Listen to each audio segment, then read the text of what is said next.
Tyler Technologies owns every city hall in America, courts, tax assessors, police dispatch, municipal payroll, 42,000 government agencies every day run on its software. In February of 2025, the stock hit $643, an all-time high. 12 months later, it had crashed 55%.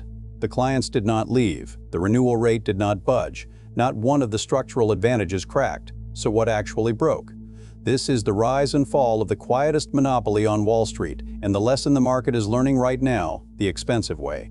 February of 2025, Tyler stock hits an all-time intraday high of $643.20.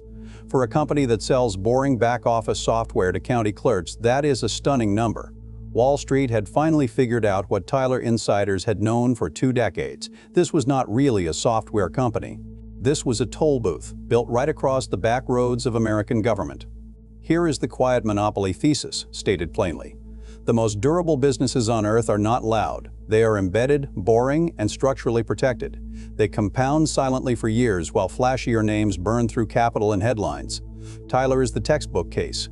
So the real question, 12 months after the peak, is whether the market just sold a broken business, or whether it just sold a price. 42,000 public sector clients, counties, cities, courts, school districts, state agencies. Tyler is not fighting for share. It already has it. Roughly 1 in every $9 of state and local government software in the world flows through Tyler. An 11.2% global share in a market the company has been quietly consolidating for a generation. There is no obvious challenger. There is barely a number 2. Now watch the ascent.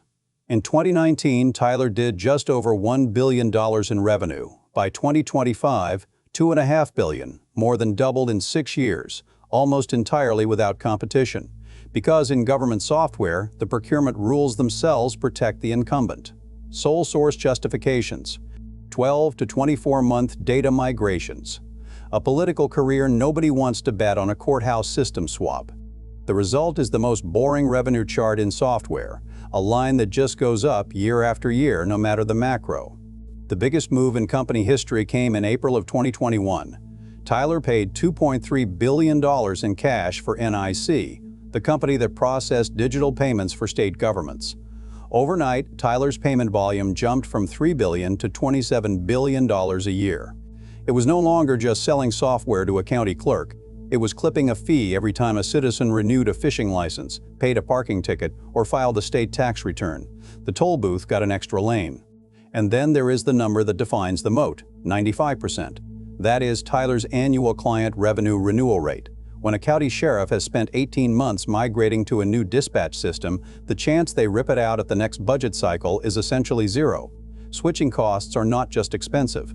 They are politically radioactive. Nobody anywhere in America runs for office promising to break the courthouse software, so nobody ever does. That stickiness produces the flywheel.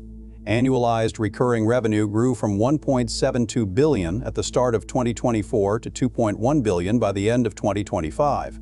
89.4% of last quarter's revenue was recurring, subscriptions and maintenance that show up whether the economy booms or busts.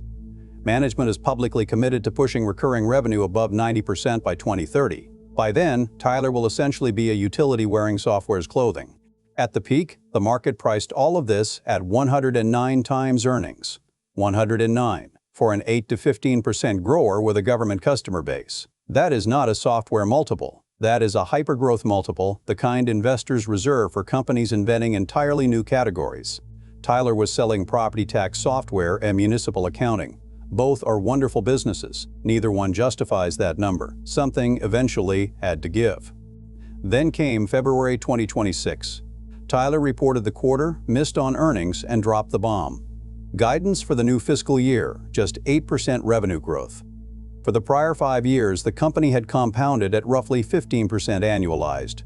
8% is still a good number for most companies. 8% at 109 times earnings is a catastrophe.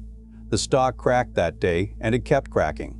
By the time the dust settled, it was down 55% from its all-time high.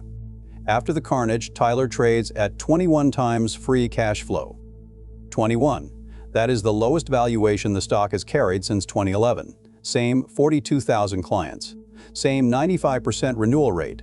Same $2.1 billion of recurring revenue underneath it. The business did not change. The price tag did. $620.8 million of free cash flow, growing roughly 8%, now sitting at a multiple last seen during the Obama administration. That is a re-rating, not a collapse. And here is where the quiet monopoly view diverges sharply from the headlines. A 55% crash and a guidance miss is not a broken moat. It is a repricing. Tyler's dominance was never built on growth. It was built on inertia, the slow, structural, almost irreversible inertia of American bureaucracy. That moat is arguably wider today than it was at the peak. What the market just learned is what disciplined investors have always believed. The best businesses do not grow fast, they grow forever.